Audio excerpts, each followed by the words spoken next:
Sejak pertemuan ketiga itu, sesuatu berubah. Bukan perubahan besar yang tiba-tiba terasa, melainkan hal-hal kecil. Tatapan yang lebih lama, senyum yang lebih hangat, dan keberanian untuk mulai membuka ruang percakapan. Hari itu, Nara datang lebih awal ke kafe. Ia duduk di meja yang sama, memesan cappuccino seperti biasanya, sambil menatap layar laptop. Tapi pikirannya tidak sepenuhnya tertuju pada pekerjaan. Ia justru sibuk memikirkan Dharma. Dharma datang beberapa menit kemudian, mengenakan jas abu-abu yang sama seperti dulu. Tapi kali ini, langkahnya terasa lebih ringan, seakan ia membawa sedikit alasan untuk berada di sana, bukan sekadar kebiasaan. "Kamu di sini lagi?" ucapnya saat duduk. Nada suaranya terdengar seperti pertanyaan sekaligus pengakuan. "Iya," jawab Nara, tersenyum tipis. "Kamu?" "Ya."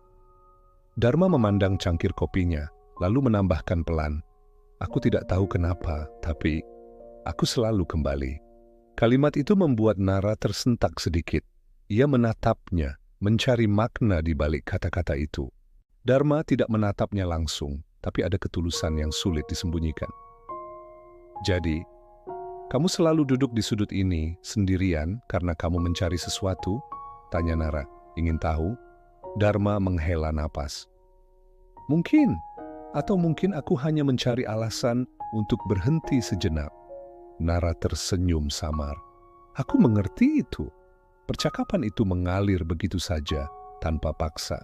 Mereka berbicara tentang hal-hal ringan, cuaca, kopi favorit, kota, lalu beralih pada hal-hal yang lebih dalam, tentang tekanan pekerjaan, rasa lelah, bahkan tentang rasa kehilangan yang tidak diungkapkan.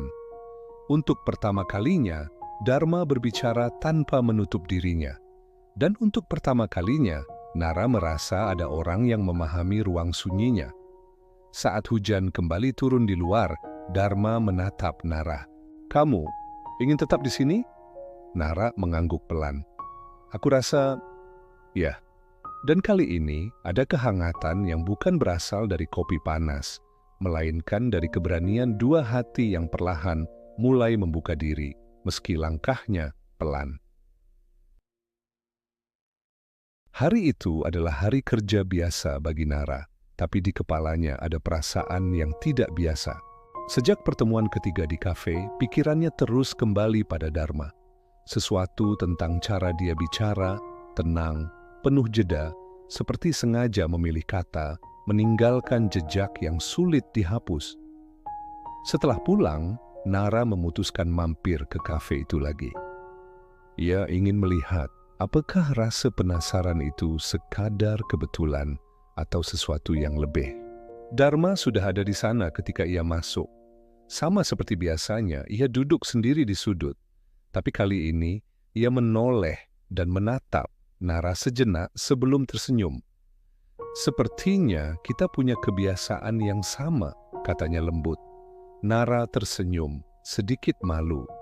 Mungkin mereka duduk bersebelahan lagi, kali ini tanpa canggung.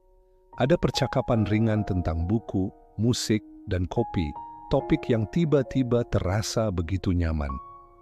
"Kenapa kamu tidak pernah bercerita banyak tentang dirimu?" tanya Nara, sedikit penasaran. Dharma menghela napas panjang. "Karena aku tidak ingin membuatnya menjadi beban untuk orang lain." Nara memandangnya. Kadang beban itu justru bisa terasa ringan jika dibagi. Dharma diam, menatap Nara seolah ingin memahami kata-katanya lebih dalam.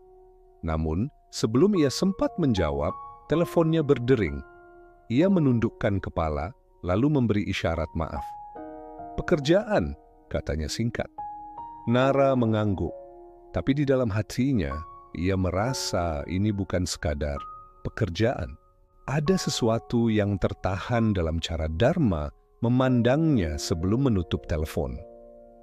Pertemuan malam itu berakhir seperti biasanya dengan keheningan yang penuh makna.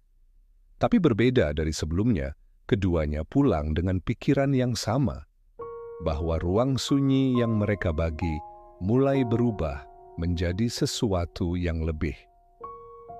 Di malam yang sunyi, Nara menulis lagi di buku catatannya.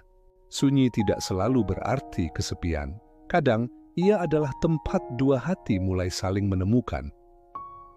Di sisi lain kota, Dharma menatap peta sketsa di mejanya.